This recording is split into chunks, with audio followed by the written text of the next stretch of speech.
I made $135,677.13 for a client in exactly 5 months with email marketing. Here's how I did it. I'm going to give you a breakdown from A to Z on how I made this happen, from what platform I used to my strategic approach. With that said, let's dive in. Client acquisition is the first step. Now, whether you're a brand owner or you're a freelancer, there are steps in this process that are going to apply to you regardless, so stick around because they are vital to the success of email marketing. Now, it's not just about pitching your service and bringing someone on board as a client, but in fact, it's important to take a deep dive into the business, whether it's yours or someone else's. This step alone will set you apart in producing great results. And I share more insights on this via daily email. If you want to sign up for my email list, there's a link in the video description. Feel free. But understanding how things are set up in the back end is vital. Okay. For example, with my e-commerce clients, I first take a look at their product market fit. Are people actually buying? Are their products congruent with the brand and other products? Do they have consistent sales? Do they solve a legitimate problem in the marketplace? Do they do it better than other solutions in the market? These are all questions I ask myself to gauge their product market fit. Then I take a look at their margins. Are they healthy? My personal preference is that a brand is operating with at least 40% profit margins on their products. Sometimes I'll make an exception based on whether or not there are bigger opportunities for me to directly work on that translate to the growth of the brand. But for the most part, I stay pretty strict on that criteria of 40% profit margins on their products. Next, I take a look at the history of their traffic and what their acquisition is looking like, and I ensure that it falls within the range that I'm happy with and that there is potential for increase. I review all these things before I even look at the email marketing channel because it's not just about the emails, especially because I like longevity. I like to have my working relationships last for many, many, many months, even years.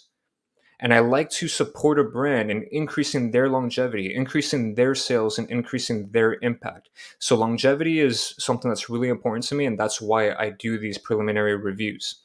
Now, once I've done my preliminary review, then I dive deep into their email marketing channel to see where the issues lie. For this client, there was room for improvement on every front, so it was clear to me that I could come in and completely change the game. Throughout this process, I'm also thinking about growth opportunities from different perspectives, such as logistics, scaling, marketing, etc. I'm able to do this because I've been in the game for a very long time, for nearly a decade at this point, working with e commerce clients. So I've studied all the different moving parts inside of this e commerce ecosystem that exists today. And so I can actually advise and I can see what levers we can pull to extract new profitable growth opportunities. Now, once I have a clear idea that I can come in and produce results, then I bring them on board as a client and begin to develop a strategy, which leads me into the next step I took, which was responsible for over $130,000 in 5 months with email, and that is the email marketing aspect. So, this client came to me with their efforts on a platform called Omnisend, but I migrated them to Klaviyo, simply because, in my opinion, at least at the time of recording this, it's the best platform to use for e commerce. When they came to me, their list was really small, roughly 300 people. Okay, it's a very small list. Now, the first thing that I did was conduct market research and some light product research. I needed to learn exactly who our ideal customer is, what they believed in, how they talked, etc. Once I had enough information, my first course of action was to optimize the sign up form. It was converting pretty poorly, but within the first few days, I increased signups by 211%. Perfect. I got the list to grow. My next course of action was to optimize the welcome flow. The previous one was generating some sales, but measly sales. So I reworked it, and within just a couple of weeks, it was now the highest performing flow and building even greater relationships with the customer without diluting the brand to a discount, which is important. Not only did we increase the amount of sales, but we did so without decreasing the profitability. Then I sought to build out a browse abandon flow, which started bringing in some sales as well, highly profitable. Then I went ahead and optimized the cart abandon flow and instantly began outperforming the control. Of course, in order to build out these flows, I was thinking about how I wanted the customers to feel and the type of relationship we wanted to build with them as a brand. Then I wrote high quality and high converting copy to leverage in those flow emails, which is very important. Now, what contributed to me crafting high quality and high converting copy for those flow emails? Well, it was the market and the product research that I conducted. Once I got that straightened out, it was time to map out a campaign strategy because it was nearly non-existent, right? I've seen many brands neglect this aspect of email marketing. All right, I'm talking with a lot of brands all the time. I'm always conducting audits for brands, and oftentimes the campaign aspect of email marketing is neglected significantly, and it shouldn't be because it's a massive opportunity to solidify and strengthen the relationships with the email subscribers and literally print money. We went from sending an email every few weeks to now two to three times weekly, sometimes even more. I think sometimes we're even sending 5 emails a week. I think the most we've ever done is 7 to 8 emails in a single week, right? 7 to 8 individual touch points in a single week.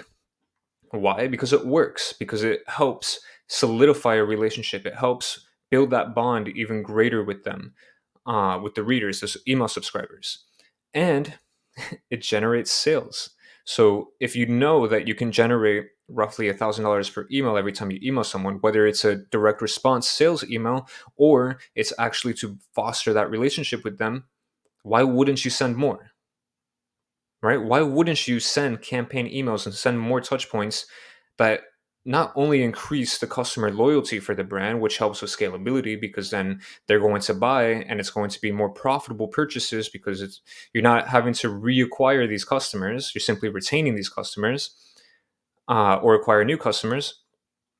Well, then at that point, you're increasing the ability to scale. Why wouldn't you do that? Right? Now, I want to leave you with an analytical breakdown. The amount of sales that were contributed to flows and campaigns were roughly half. Okay, it was roughly 50-50, which just goes to show that if you're not leveraging campaigns, you're missing out big time. Okay, send campaign emails. Do not focus on just the automations. And when you're doing the automations, don't even just set it and forget it. Throughout this entire process, I'm testing, I'm optimizing, I'm figuring out where can I communicate certain messages better. I'm figuring out, okay, what time delays are best for producing the results that we want to see. Now, traffic acquisition had not changed throughout this entire process, yet the list grew from around 300 people to now a little over 3,000 people in just 5 months. That's more than a 10x increase in just 5 months. I believe right now we're sitting around 3,500 people. That's just 5 months. Okay, that's more than a 10x increase. Now, click rates are averaging anywhere between 6 and 10%. I generally like to aim for 5% plus.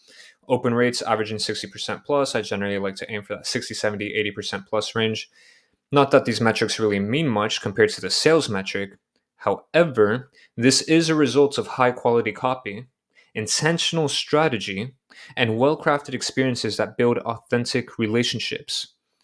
Ultimately, the $135,677.13 ended up accounting for 32.55% of the total store revenue for these 5 months.